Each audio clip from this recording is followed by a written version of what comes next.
நாடாளுமன்ற உறுப்பினர் தோழர் வெங்கடேசன் அவர்கள் சந்தித்திருக்கிறார். திருமதி நிர்மலா சீதாராமன் டெல்லியில சென்று கடிதத்தை கொடுத்து சந்திக்கும் போது அவர் சொல்லியிருக்கின்ற பதில் என்பது அதிகாரத்தினுடைய ஆணவத்தினுடைய பதிலாக இருக்கிறது. திருமதி நிர்மலா சீதாராமன் அவர்கள் தமிழ் தாய்மார்களுடைய விரோதி என்பதை மீண்டும் நிரூபித்து காட்டியிருக்கிறார். அவர் நானும் தமிழச்சின்னு பாராளுமன்றத்தில் இருந்து தப்பா தமிழ் பேசுற பழக்கத்தை இதோட நிறுத்திக்கிறேன், நானும் திருச்சியில பிறந்தவதான் சொல்லி இந்த கதையெல்லாம் இப்ப வெளிவட்டமாகிவிட்டது.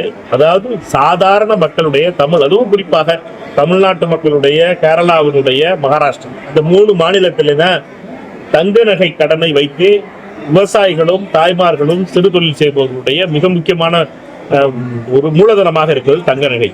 அதுவும் 3 தலைமுறையா தங்க நகை என்பது மாறிக்கொண்டு வருது. அதாவது என்னுடைய தாயாருக்கு என்னுடைய ஆயாவினுடைய தங்கத்தை கொடுத்திருப்பார்கள், என்னுடைய தாயார் என்னுடைய தங்கைக்கு கொடுத்திருப்பார். இது 3 தலைமுறையாக நடக்குது. இதற்கு சிட்டை எடுத்துட்டு வரணும்னு சொன்னீங்கன்னா எங்களுக்கு சிட்டை எடுக்கிறீங்க. அதாவது இதை விட அதிகாரத்திடம் இருந்த ஒரு முடிவை திருமதி நிர்மலா சீதாராமன் எடுத்திருக்கவே மாட்டார். அதுவும் திருமதி நிர்மலா சீதாராமன் அவருடைய அதாவது அகராதித்தனத்தினுடைய உச்சத்தை அடைந்திருக்கிறது இந்த முடிவு. இன்று தமிழக முதலமைச்சர் கடிதம் எழுதியிருக்கார். இப்பொழுது அண்ணன் எடப்பாடி பழனிசாமி அவர்கள் ஒரு 2 நாளைக்கு முன்னாடி ஒரு அறிக்கை விட்டார். இப்பொழுது அண்ணன் எடப்பாடி பழனிசாமி அவர்கள் பதில் சொல்லணும்.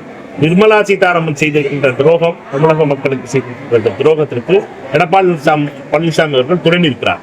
இதுல நிர்மலா சீதாராமன் அவர்கள் எவ்வளவு தவறு செய்திருக்கிறாரோ அதே அளவுக்கு எடப்பாடி பழனிசாமியும் பொறுப்பேற்கிறார். எடப்பாடி பழனிசாமி அவர்களின் ஆதரவு இல்லாமல் நிர்மலா சீதாராமன் இந்த தங்க நகை விஷயத்திலே, கடன் விஷயத்திலே இவ்வளவு பெரிய முடிவு எடுத்திருக்க மாட்டார் என்பது நமக்கு தெளிவாக தெரிகிறது. அதிமுகவுடைய பொதுச் செயலாளர் எடப்பாடி பழனிசாமி அவர்கள் நிர்மலா சீதாராமன் அவர்களை கண்டித்து அறிக்கை விட தயாராக இருக்கிறார்.